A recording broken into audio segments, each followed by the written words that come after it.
warahmatullahi wabarakatuh. Bagaimana kabar kalian solih-solihah kelas 3 semuanya? Ustazah harap kalian semuanya sehat, kuat, dan lebih semangat. Bagaimana anak-anak? Sudah siap untuk pelajaran hari ini dengan Ustazah?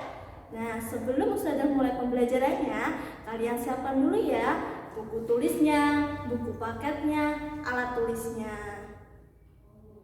Kalau sudah semuanya disiapkan, kita awali pembelajaran kita hari ini dengan membaca doa terlebih dahulu. Berdoa mulai. Berdoa selesai.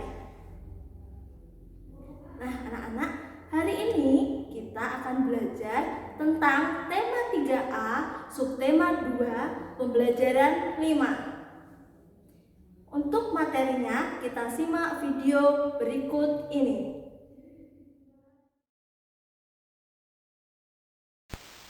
Materi kita hari ini, tematik 3A, subtema 2, pembelajaran 5.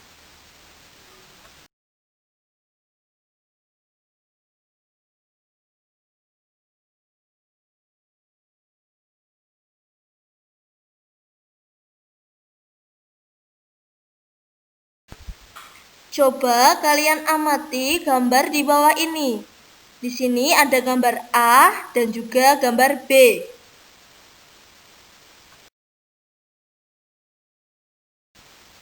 Setelah kalian mengamati kedua gambar tersebut, Ustazah ingin bertanya, bagaimana pendapat kalian melihat kedua gambar tersebut? Coba kalian tulis pendapat kalian di buku tulis tematik masing-masing.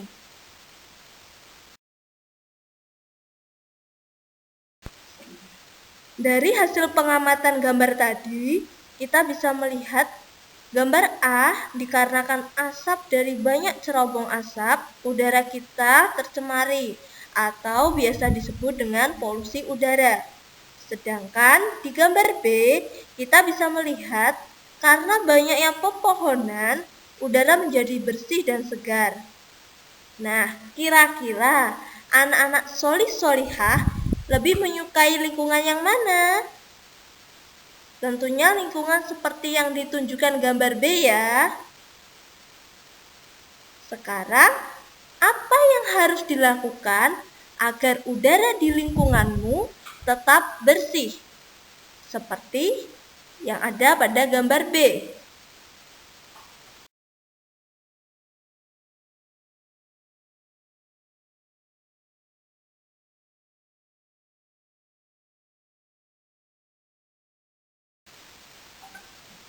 Cara agar udara tetap bersih, yang pertama, menanam pohon dan tanaman. Hal ini bertujuan agar udara yang ada di lingkungan menjadi lebih bersih, sebab tumbuhan atau pepohonan bisa memberikan oksigen sehingga udara tidak mudah tercemar dan bisa dihirup juga oleh makhluk hidup lainnya. Lalu, poin yang kedua, melakukan tebang pilih. Seperti yang sudah disebutkan pada poin pertama tadi, bahwa pohon atau tanaman dapat memberikan oksigen tambahan sehingga udara bisa lebih bersih. Sekarang kita bayangkan, kalau pohon atau tanaman yang ada di sekitarmu habis atau tinggal sedikit, kira-kira bagaimana udaranya? Pastinya akan kotor karena tidak ada yang membantu membersihkan udara. Nah, alangkah baiknya kita bersikap bijak dalam menebang atau menggunakan pohon.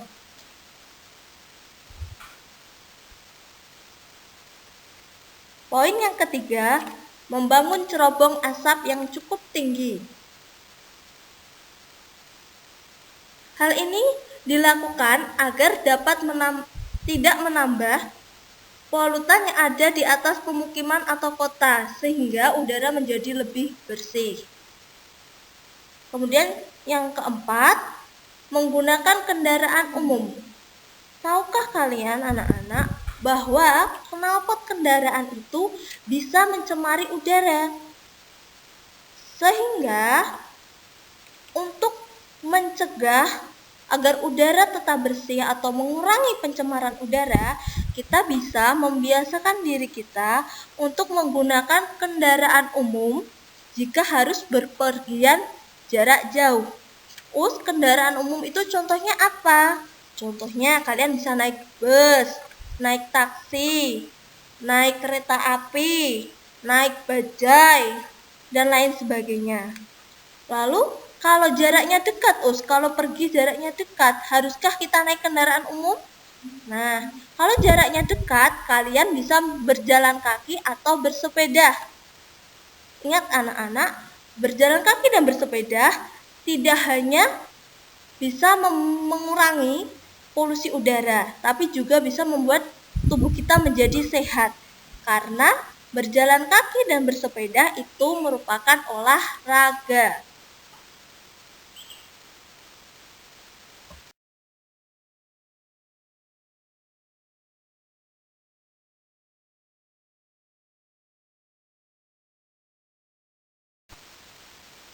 Seperti yang dilakukan oleh teman kalian, Salman. Salman gemar berolahraga di akhir pekan. Salman gemar olahraga bersepeda. Jarak yang ditempuh Salman ketika bersepeda berbeda-beda. Untuk lebih lengkapnya, kita perhatikan tabel berikut. Dalam pekan pertama, Salman bisa menempuh jarak 2.580 meter. Pada pekan kedua, jarak yang ditempuh 4.750 meter. Pada pekan ketiga, jarak tempuhnya 2.925 meter. Dan pada pekan keempat, jarak yang ditempuh 3.500 meter.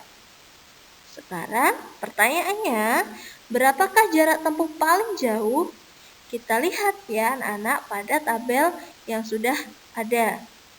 Ada pada pekan berapakah jarak tempuhnya yang paling jauh? Ya, jarak tempuh paling jauh berada pada pekan kedua, yaitu sejauh 4.750 meter. Kemudian pertanyaan kedua, berapakah jarak tempuh paling dekat? Kembali kita lihat pada tabel. Ada pada pekan berapakah kira-kira jarak tempuh yang paling dekat? Ya, jarak tempuh paling dekat berada pada pekan pertama, yaitu sejauh 2.580 meter. Kemudian pertanyaan yang ketiga, berapakah selisih jarak antara jarak tempuh yang paling jauh dengan jarak tempuh yang paling dekat? Yuk kita hitung bersama-sama.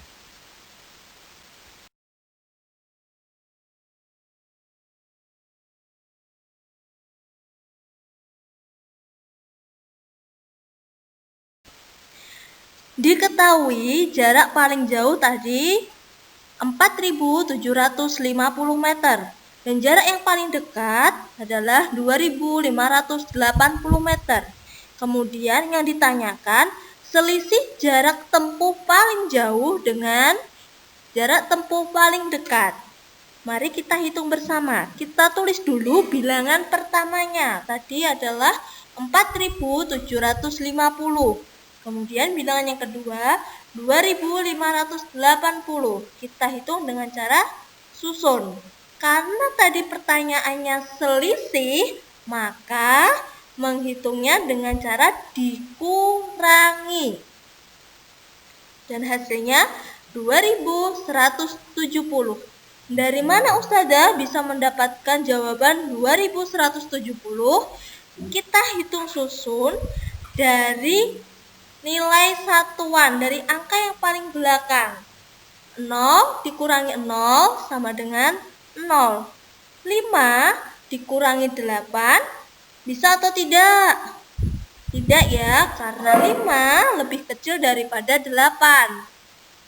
Oleh karena itu, agar bisa dikurangi, 5 meminjam 1 puluhan dari angka di depannya. Ya, kita tulis 1 di atas 5. 1 puluhan tadi ditambah 5, berarti 15. Dikurangi 8, sama dengan 7.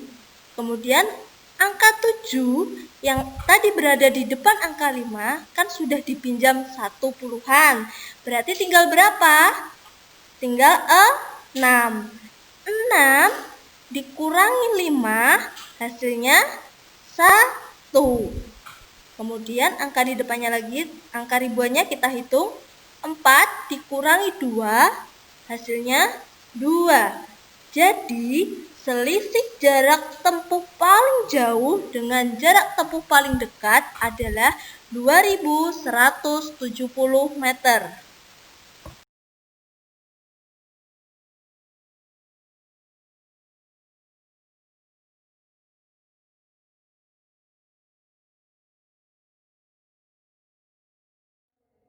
Sekian materi dari Ustazah hari ini. Semoga bermanfaat. Wassalamualaikum warahmatullahi wabarakatuh.